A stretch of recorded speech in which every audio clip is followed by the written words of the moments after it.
8:46 de la mañana, hora del este en los Estados Unidos. 9:46 para ustedes que están desde allí, desde Venezuela. Con esta imagen desde el Hotel Humboldt en nuestra querida Caracas, le damos los buenos días a todas las personas que están conectadas alrededor del mundo con nuestra señal. Quédese con nosotros si está pensando en mejorar su salud cardiovascular. Si de pronto ha sentido o ha experimentado esa dificultad para respirar o eso que se conoce como disnea, hoy está con nosotros el cardiólogo Asdrúbal Alfonso para aclarar todas las dudas. Doctor, bienvenido. Gracias por la invitación y bueno, de verdad que para mí es un gusto y un placer estar con usted, una ventana interesantísima para llevar esta información a todos nuestros televidentes. El placer es nuestro, doctor. Quisiera que nos hablara de qué es la disnea. Sí, bueno, fíjate que cuando nosotros hablamos de enfermedades cardiovasculares, hay algunos síntomas y signos que son muy frecuentes en la enfermedad cardiovascular. Uno de ellos es la disnea. Hay dos síntomas que son principales, que primero es la angina de pecho, pero hay una variante que está relacionada directamente con la enfermedad cardiovascular que se llama disnea. ¿Qué es la disnea? La disnea, para que la gente nos entienda, es la dificultad para respirar. Pero esta disnea tiene ciertas características importantes que tenemos que mencionar.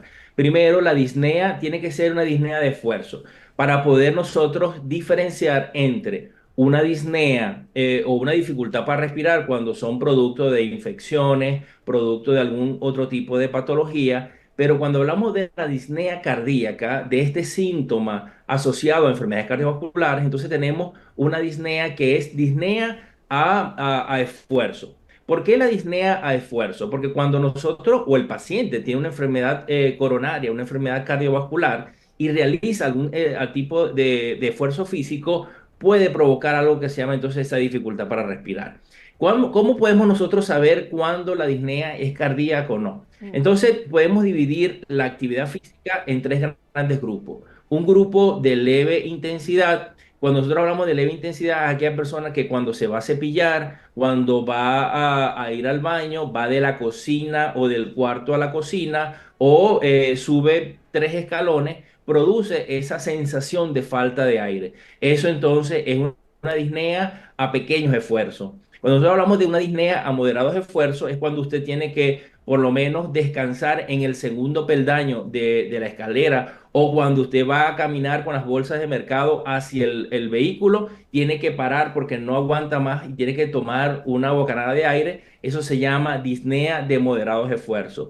Y la disnea a grandes esfuerzos es, bueno, es cuando el paciente también hace actividad física, por ejemplo, algún tipo de actividad física como trotar, como ir al gimnasio y en algunos momentos presenta dificultad para respirar cuando está haciendo actividad física deportiva. Esto también se puede asociar a lo que es una disnea cardíaca. Entonces nosotros dividimos la disnea en estos tres grandes grupos y dependiendo de estos grupos es que nosotros vamos a definir si la disnea es el peligro que pueda estar teniendo o la proyección en el tiempo que puede estar teniendo esta disnea. Si es una disnea a leves esfuerzos, nos está indicando que existe una lesión obstructiva muy probablemente muy significativa que tenemos que nosotros tomar en cuenta. Y cuando tenemos lesiones que no son tan significativas, pero que el paciente puede estar teniendo manifestaciones como por ejemplo la de moderado esfuerzo y la de grande esfuerzo, esto trae como consecuencia que tengamos que hacer estudios no invasivos bien importantes para determinar el riesgo y determinar entonces si este síntoma se relaciona con problemas en el corazón. Ahora, doctor, ¿cómo se puede camuflar la disnea con otro síntoma que podemos considerar natural? Como por ejemplo, cuando subimos unas escaleras y decimos, bueno, nos cuesta respirar porque estamos sedentarios, o por ejemplo, cuando hacemos alguna actividad en la casa y decimos, me falta el aire, pero es normal porque tengo un poquito de sobrepeso. O sea, ¿cuándo deben sonar las alarmas? Sí, siempre el paciente nos va a indicar que el cambio de patrón de disnea ha sido muy frecuente en las últimas semanas. Es decir, si yo, por ejemplo, subía escaleras, subía 5 pisos y me cansaba, pero lo normal, pero ahora estoy viendo que cuando llego al primer piso ya tengo que detenerme, ya tengo que parar la caminata porque me canso. Esto es un signo de alarma, esta es una banderita roja que hay que sacar y decir, bueno, tengo que consultar al cardiólogo.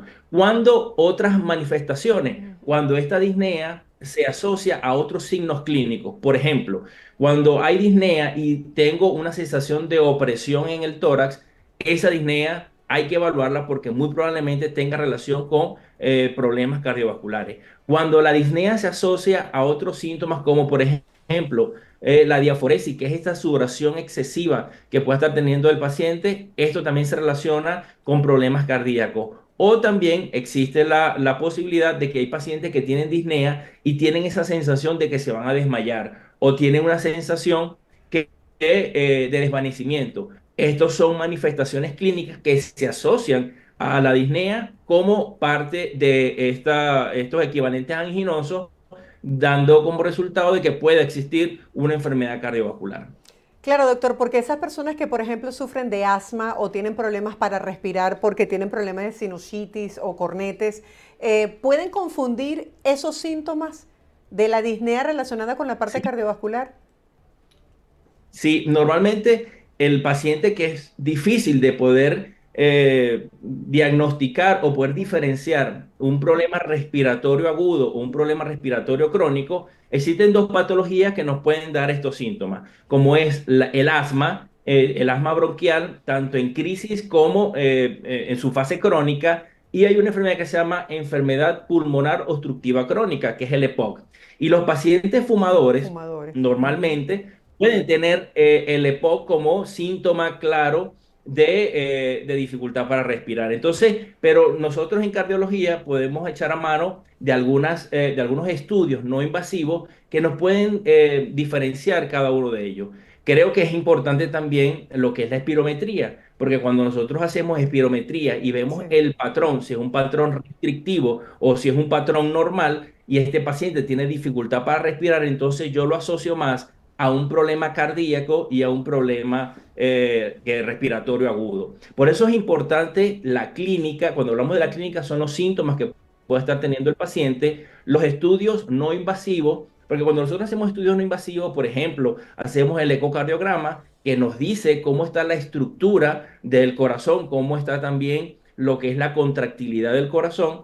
Esto nos da también una buena información de qué es lo que está pasando en el corazón. Las pruebas de esfuerzo. La prueba de esfuerzo es un estudio bien interesante porque tiene una buena sensibilidad y especificidad para los hombres, pero hay variantes en las mujeres. Pero la prueba de esfuerzo, cuando nos dice que está positivo, muy probablemente se asocia entonces esta dificultad respiratoria a un problema coronario. Por eso es que es importante tratar de concatenar lo que es la clínica, lo que son los estudios no invasivos de este paciente y la historia personal y la historia familiar del paciente nos puede dar una orientación de si es un problema agudo respiratorio o si estamos hablando de una patología cardiovascular. Ahora, ¿la disnea se puede revertir? Es decir, ¿se puede curar?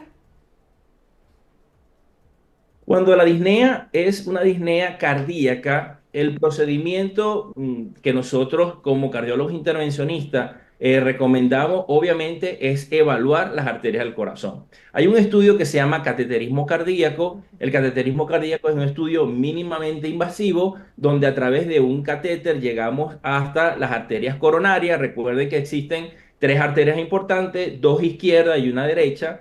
Y cuando nosotros entramos a estas arterias, revisamos si existe o no obstrucción de las arterias del corazón. Si existe obstrucción, nosotros colocamos un stent, que es una mallita, y permitimos el paso de sangre por estas arterias. Si las arterias están totalmente libres, están sanas, pero existe también enfermedad valvular, recuerden que también no solamente la cardiopatía isquémica produce disnea, también existen valvulopatías o problemas en las válvulas del corazón que también va a provocar disnea. Una de las más frecuentes es la estenosis aórtica severa, que es una estenosis que es un estrechamiento de la válvula aórtica y esto también produce mucha disnea. Pero lo importante y lo interesante y la buena noticia es que si es cardiopatía isquémica o es cardiopatía valvular, Ambas tienen tratamiento muy bueno, nosotros pudiendo hacer cateterismo cardíaco o haciendo reemplazo valvular, y esto al mejorar o al curar o al tratar esta enfermedad, desaparece progresivamente la disnea. Es decir, el paciente tiene una buena calidad de vida, el paciente tiene una recuperación interesante y ya debe de no tener este síntoma, al menos que el paciente tenga de base una enfermedad que se llama enfermedad pulmonar obstructiva crónica, y que esto quede entonces en control con el neumonólogo para mejorar entonces los síntomas de dificultad para respirar. Si la dificultad para respirar es de otro índole, de otra causa, entonces con el tratamiento médico también podemos mejorar, tener una buena calidad de vida para estos pacientes.